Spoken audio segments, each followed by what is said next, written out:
بل أنت أحلى نور دربي هاك قلبي. غم سبھی راہ تو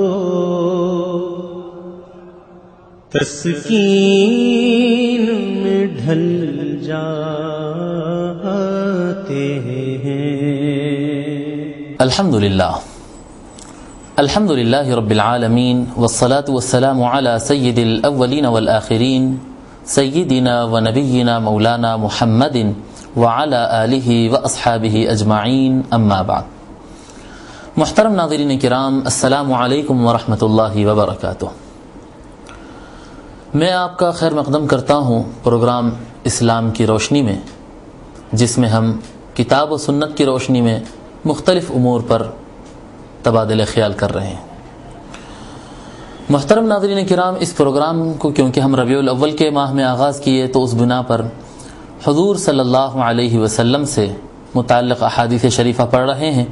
ابتدا میں ہم قرآن اور حدیث کی روشنی میں حضور صلی اللہ علیہ وسلم کی حیات مبارکہ سے متعلق گفتگو کیے.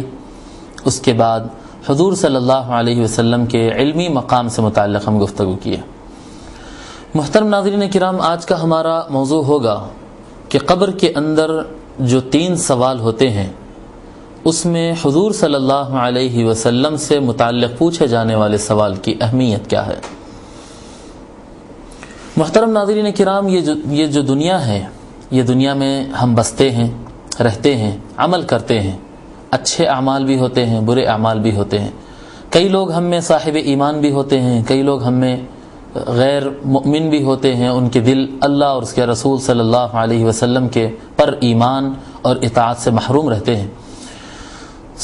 ہم سب کو جواب دینا ہے میدان محشر میں. اللہ تبارک و تعالیٰ کے سامنے پیش ہونا ہے، حساب دینا ہے.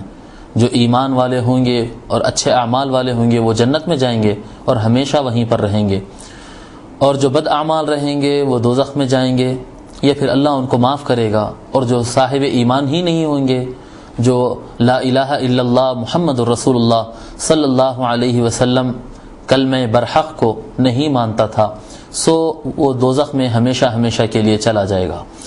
محترم ناظرین کرام، میدان محشر کا معاملہ اور قیامت کا آنے کو تھوڑا سا وقت رہے گا، اور یہ وقت کے درمیان جو حصہ رہتا اللہ تعالیٰ جانتا ہے کہ کتنا وقت ہے، کتنا کم ہے، کتنا زیادہ ہے. ہم نہیں جانتے اور کوئی نہیں جانتا. قیامت کے آنے تک کی جو مدت ہوتی ہے، جو لوگ مر جاتے ہیں اور اپنے قبور میں پہنچ جاتے ہیں، یہ مدت ان کے لیے کیا ہوگی؟ کیا یہ فنائیت کا دور ہوگا یا اس میں بھی کچھ معاملات ہوں گے؟ محترم ناظرین کرام، ہمارے گزشتہ ایپیسوڈز میں ہم اس بات پر گفتگو کیے تھے کہ مرنے کے بعد آدمی کو فوراً زندہ کر دیا جاتا ہے. کوئی آدمی ہو، چاہے وہ مسلمان ہو یا کافر ہو، اونچے درجے کا آدمی ہو یا چھوٹا آدمی ہو، جس قسم کا بھی آدمی ہوگا، مرنے کے بعد فوراً اس کو دوبارہ زندگی دی جاتی ہے. وہ کون سی زندگی ہوتی ہے؟ وہ برزخ کی زندگی ہوتی ہے، قبر کی زندگی ہوتی ہے. اس کے لیے ضروری نہیں کہ انسان کا جسم باقی رہے. انسان کا جسم ہو سکتا مٹی میں ختم ہو جائے، مٹی اس کو کھا جائے، ہو سکتا کیڑ اسے کھا جائے، ہو سکتا ہے وہ کسی بم بلاسٹ میں یا کوئی آگ وغیرہ میں جل کر ختم ہو جائے، ہو سکتا کسی وجہ سے اس کا جسم ختم ہو جائے. اور جسم ختم ہو جانے کے باوجود اس کی روح کو دوبارہ زندگی ملتی ہے. جو بھی انسان ہوتا ہے وہ قبر میں دوبارہ اٹھایا جاتا ہے. اور یہ صرف نہ مسلمانوں کے ساتھ ہی نہیں بلکہ غیر مسلموں کے ساتھ بھی ہوتا ہے. پھر قبر میں اس کو اٹھایا جاتا ہے اور اٹھا کر اس سے سوالات کیے جاتے ہیں کہ بتا تیرا پروردگار کون ہے، بتا تیرا دین اور مذہب کیا ہے، بتا تو حضور صلی اللہ علیہ وسلم کے بارے میں کیا کہتا پھرتا تھا. محترم ناظرین کرام، اس کی طرف اشارہ کرنے والی بہت سارے باتیں ملتی ہیں ہم کو، جن میں ہم گزشتہ ایک ذکر یہ کیے تھے کہ آل فرعون یعنی فرعون کے خاندان اور فرعون کے متبعین اور فرعون کے پیچھے چلنے والوں سے متعلق اللہ تبارک و تعالی قرآن کریم میں ارشاد فرمایا النار یعرضون علیہا غدوا وعشیا، کہ جو قوم فرعون ہوگی وہ آگ پر پیش کیے جاتے رہے گی صبح اور شام. النار یعرضون علیہا، آگ ہے وہ جس پر پیش کیے جاتے ہیں، غدوا وعشیا، صبح شام. وَيَوْمَ تَقُومُ السَّاعَةُ، اور جب قیامت آ جائے گی أَدْخِلُوا آلَ فِرْعَوْنَ أَشَدَّ الْعَذَابِ، تو فرعون اور اس کے متبعین، فرعون کے متبعین کو، آل فرعون کو سخت ترین عذاب میں ڈال دو. سو قیامت آئے گی تو سخت ترین عذاب میں ڈال دیا جائے گا۔ قیامت آنے سے پہلے کس آگ پر پیش کیا جا رہا تھا؟ کون سی آگ تھی جس پر صبح و شام وہ پیش کیے جاتے تھے؟ محترم ناظرین کرام، یہ برزخ کی زندگی ہے، یہ قبر کی زندگی ہے، جس میں یا انسان اچھے اعمال کرے گا تو سکون پائے گا، یا برے اعمال کرے گا تو وہاں پر عذاب پائے گا، اور تکلیف میں وہ برزخ کی زندگی گزارتا رہے گا قیامت کے انتظار میں۔ محترم ناظرین کرام، حیات برزخی پر دلالت کرنے والی اور بھی بہت ساری باتیں ہیں، جس طرح سے ایک مرتبہ آقا صلی اللہ علیہ وسلم گزر رہے تھے ایک مقام سے جہاں پر 2 مزارات تھے، 2 قبور تھے۔ آقا صلی اللہ علیہ وسلم، بخاری شریف میں آتا ہے کہ ایک ٹہنی کو توڑنے کا حکم فرمایا، اور جب ٹہنی آپ کو پیش کی گئی تو آقا صلی اللہ علیہ وسلم وہ ٹہنی کو 2 ٹکڑے کیے اور دونوں قبور پر رکھ دیے، اور فرمائے کہ ان کو عذاب ہو رہا ہے، یہ دونوں قبور کو عذاب ہو رہا ہے، اور لعلہ یخفف عنہما ما لم یبسا، یہ 2 ٹہنیاں میں اس پر رکھ دیا ہوں، یقیناً جب تک یہ ٹہنیاں تر رہیں گی اور تازی رہیں گی اس وقت تک یہ قبور والوں پر عذاب میں تخفیف کی جائے گی۔ سو محترم ناظرین کرام، تکلیف اسی شخص کو ہوگی جو احساس کرتا ہو، اور احساس مردہ نہیں، احساس صرف زندہ ہی کر سکتا ہے۔ سو جب کسی کو تکلیف دی جاتی ہے، یا قبر کے اندر عذاب دیا جاتا ہے، یا قبر کے اندر سکون اور ٹھنڈک پہنچائی جاتی ہے، تو ٹھنڈک سے لطف اندوز بھی زندہ ہی لطف اندوز ہو سکتا ہے، اور قبر کے اندر عذاب اور تکلیف بھی ویسے ہی شخص کو پہنچ سکتی ہے جو آدمی زندہ ہو۔ جو میت ہو اور مردہ ہو اور فنا ہو چکا ہو، سو اس کو تو ان معاملات سے کوئی تعلق نہیں ہوتا۔ ایک واقعہ میں یاد دلاتا چلوں کہ آقا صلی اللہ علیہ وسلم جب جنگ بدر ختم ہوئی، مسلمانوں کو فتح ہوئی، کفار کو شکست ہوئی، ایسے موقع پر سارے کفار کو ایک کنویں میں ڈال دیا گیا، ایک خشک کنواں جو کوئی کام کا نہیں تھا، سوکھی بولی میں ان کو ڈال دیا گیا، اور سارے کفار کی لاشوں کو اس میں ڈالنے کے بعد جب ڈھانپا جا رہا تھا، اس وقت آقا صلی اللہ علیہ وسلم اشارہ فرمائے رکنے کے لیے، اور اس کے بعد ارشاد فرمائے لقد وجدت ما وعدنی ربی حقا، کہ میرا پروردگار جو مجھ سے وعدہ کیا تھا وہ میں اس کو حق پایا، کہ اللہ تبارک و تعالیٰ کا وعدہ تھا مسلمانوں کو کہ تم جنگ جیت جاؤ گے۔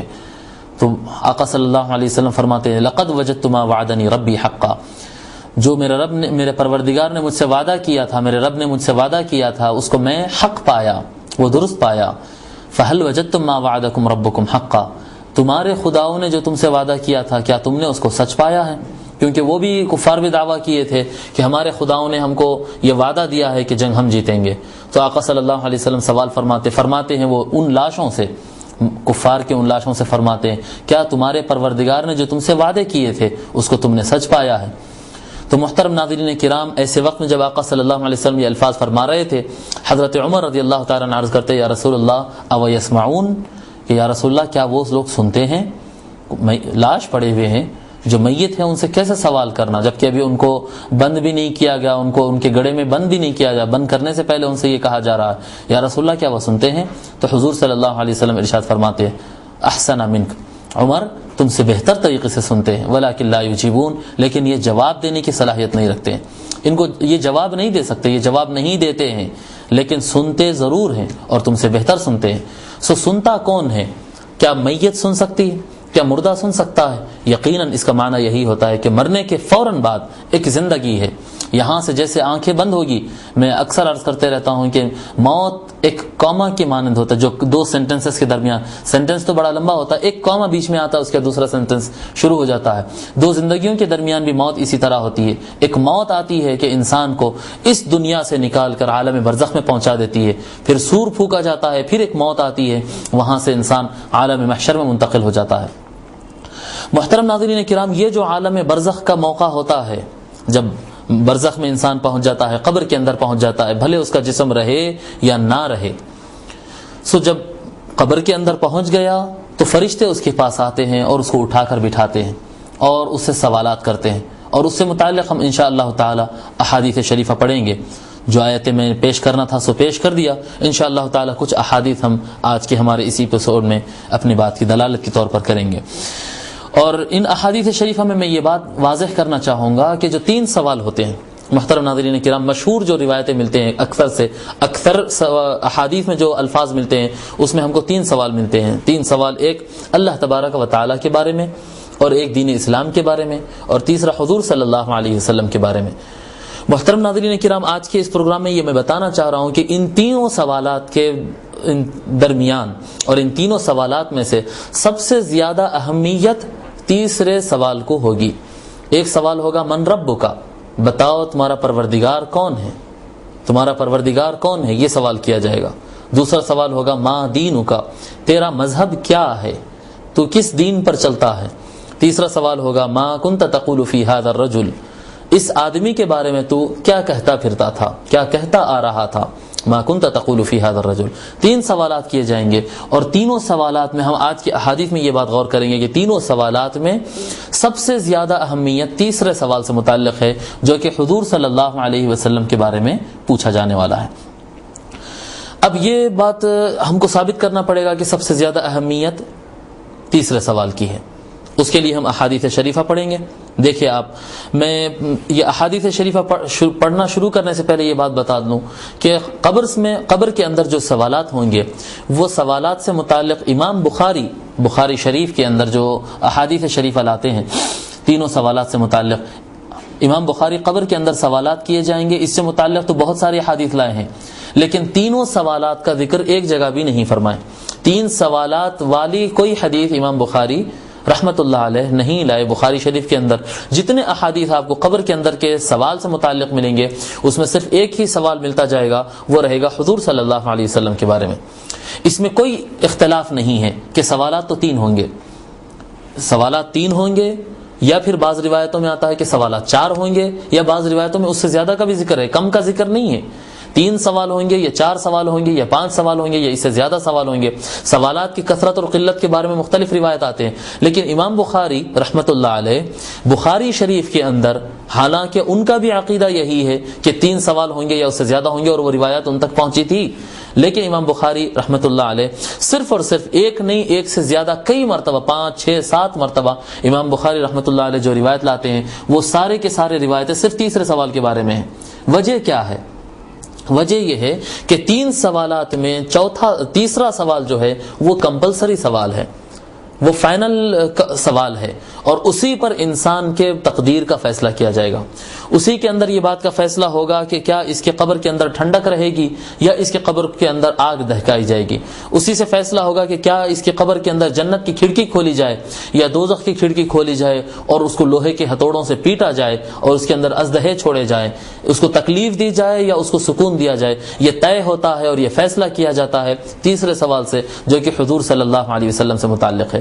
محترم ناظرین، یہ ہمارا اپنا کہنا نہیں ہے، یہ ہمارے چلتے پھرتے روڈ چلتے ہوئے لوگوں کی بات یہ نہیں ہے، بلکہ علماء کی طے کی ہوئی بات بھی یہ نہیں ہے۔ یہ حضور صلی اللہ علیہ وسلم نے یہ بات ہم کو بتلائی کہ تیسرے سوال ہی زیادہ اہمیت والا ہوگا اور تیسرے سوال کی بنیاد پر ہی فیصلہ کیا جائے گا۔ وہ کیوں ایسا ہوگا میں انشاءاللہ تعالی آپ کو آگے بتاؤں گا۔ اب ہم کچھ احادیث شریفہ پہلے پڑھ لیتے ہیں۔ حضرت انس بن مالک رضی اللہ تعالیٰ روایت فرماتے ہیں کہ قال رسول اللہ صلی اللہ علیہ وسلم، کہ رسول اللہ صلی اللہ علیہ وسلم نے ارشاد فرمایا ان العبد اذا وضع في قبره وتولى عنه اصحابه، کہ جب بندہ اپنے قبر میں رکھ دیا جاتا ہے، کسی بھی آدمی کو جب وہ مر جاتا ہے اس کو قبر میں اتار دیا جاتا ہے، وتولى عنه اصحابه، جب اس کو اس کے ساتھی قبر کے اندر ڈال دیتے ہیں اور اس کی طرف پیٹھ بتا کر اس کو چلے جاتے ہیں۔ یقینی بات ہے کہ جو بھی آدمی انتقال کر جائے گا، دفنانے والے بھلے کتنی دیر ٹھہریں گے اس کے پاس، جو بھی تلاوت کرنا ہے تلاوت کر لیتے ہیں، نہیں کرنا ہے نہیں کرتے ہیں، دعائیں کرنا ہے تو کرتے ہیں، نہیں کرنا ہے تو نہیں کرتے ہیں، اس کے بعد بالآخر چھوڑ کر جانا ہی پڑتا ہے۔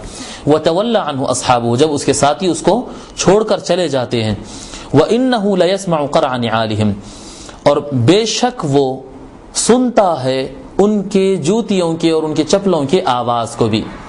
وَإِنَّهُ لَيَسْمَعُ قَرْعَ نِعَالِهِمْ، اور بے شک وہ ان کے نعال کے آواز کو، ان کے چپلوں کے آواز کو سنتا ہے۔ أَتَاهُ مَلَكَانِ، ویسے وقت میں اس کے پاس 2 فرشتے آتے ہیں، فَيُقْعِدَانِهِ، اس کو اٹھا کر بٹھاتے ہیں۔